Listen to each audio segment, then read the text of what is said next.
believe that, but why should your beliefs ban other people from wearing what they want to wear? That's what I don't get. Hiba, explain to me why you think the ban is a bad idea.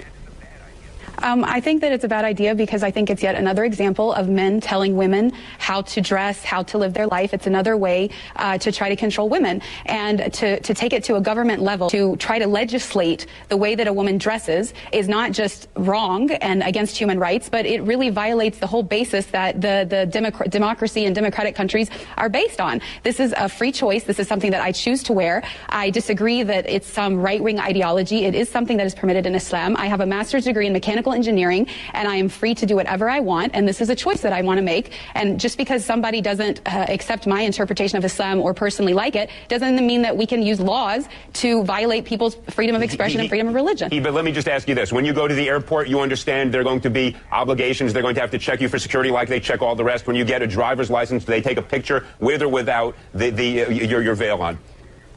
Absolutely. I want everyone to know that as a Muslim woman, I am just as concerned about safety and security as everybody else, and I have no problem whatsoever accommodating any security issues that come about when I enter a bank, when I go to the airport, when I go to the DMV. I show my face, and actually in Islam, we are required to show our identity when we're in a court system giving testimony. This is absolutely something that is essential for the security and identification of people, but that doesn't mean that I should be banned completely from what I choose to do. Jump in. Tell us, has anybody forced you to do this? Is this something you're doing of your own free will?